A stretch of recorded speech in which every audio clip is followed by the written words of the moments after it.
This is a video of what all great spinners do when getting out of the blocks. This can be used for beginning level athletes all the way up to professional level athletes, just giving you a good indication of what the top spinners are doing. We're going to have Trayvon Bromell and Christian Coleman, which are two of the best starters in the world. It's going to be different than a block setup. We're not going to go too much into where your feet want to be when going through the setup. We're just going to be talking about what are the actions that are happening as the best sprinters are getting out of the blocks and what are some of the things that you want to be able to work on in order to improve your own start. And the number one thing that stands out when looking at this is going to be the arm action. So you can see plenty of height within the hand and not a lot of wasted motion within the hand. So you can see the left hand coming right forward and the right arm is going back. And then while that's happening, we're getting a forward push out of this front leg. So as you are leaving the blocks, you really want to be getting a strong push to be able to get this foot down as quickly as possible when we go. And this is obviously slow motion, but if we look to see Trayvon Bromell, this is in fast motion, how fast he gets the foot down from when it leaves the block. It's usually about zero point 0.2 to 0.23 seconds. So it's very, very quick in how fast the foot comes from the block to coming down out in front. Then when landing, what you want to be doing is make sure that you're landing as much towards the toe as possible. So you don't want to end up having that heel touching the ground at all. The higher that heel can be up, the better. And in order to do that, you really want to be able to continue having your hips moving forward. So the further your hips are back behind you, the more your heels are going to be on the ground. It's like when you're squatting, you could feel as all that weight's kind of sitting back into the heels. It's a similar thing. You want to make sure as you're going through the start, you're getting those hips all the way out in front. And I do think the arm action and the spine position also help in being able to maintain a very forward position as you are landing. And then to maintain a very quick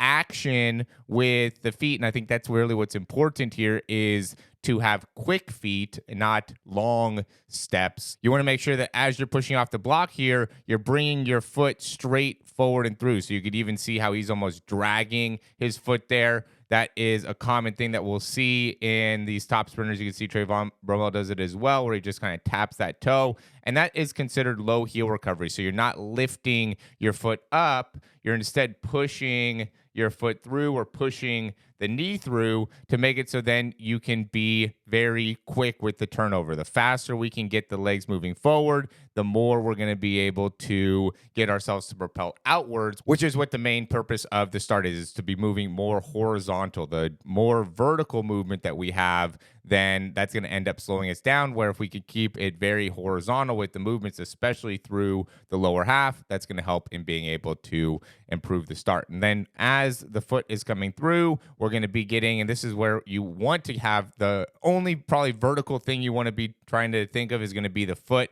as it's coming through, as that toe is coming up and through, getting the toe vertical. So then we can get back into landing with the heel off the ground. The only way we're going to be able to do that is by having a very controlled striking of the foot and not reacting with the foot strike. But if there's one thing you could take away from this video, and one thing that all the great starters are doing, is they're landing on the very front part of their foot with the heel up off the ground as they are accelerating. Then when it comes to foot contact time, what you want to be doing is first two steps, and this is if you have the technology to be able to all slow it down, but it wants to be really under 0.2 seconds. A lot of these guys are getting about 0.17 within those first two steps. That's time on the ground. And then they want to be under 0.3 in terms of the amount of time with the foot spent off the ground. And again, in order to do that, you just can't be lifting up with the foot. But now there's a lot of technology out there. I use OnForm as an example, but there's a lot of different platforms you could use that will give you more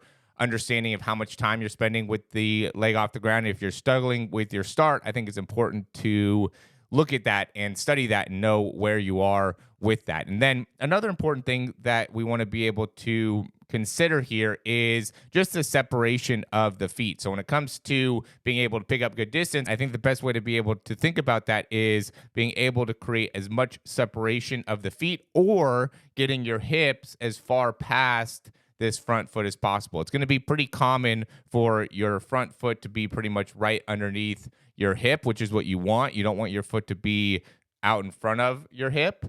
Okay, you want to be landing with that foot underneath the hip, but the better you could do of being able to push off with your hip, getting past this back foot, now that's a good way of knowing that you're getting a horizontal movement where hip is over your back foot. Now that's going to be more of a vertical action. That's more similar to what you're going to be seeing when you're at your top speed. So a good separator that you want to be aiming for is to get a good amount of separation between the feet, and then also as you're landing, making sure that you're getting this foot to land underneath the hip. And you do want to be with the legs. I do think that there's a good correlation between having a fast arm swing and also having a fast turnover. So make sure that you are considering that in order to make it so you are running fast. A couple of mistakes that we'll see is, and we kind of talked about this before, where people will want to lift up too much with their foot back behind.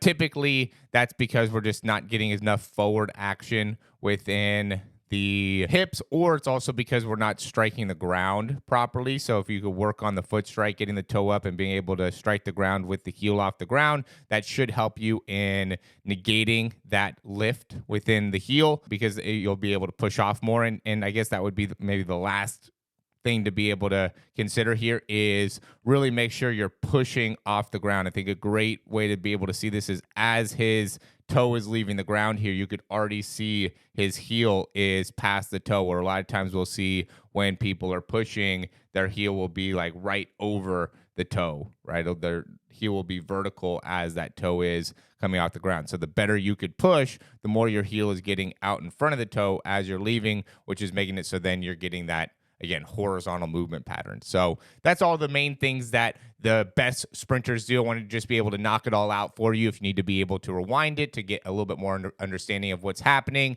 be happy to do that. I'm going to also give you some exercises that you could do to help you with your start, as well as a full tutorial of your block start here if you're looking to do that. Like the video, subscribe if you like the information, and we'll talk to you soon.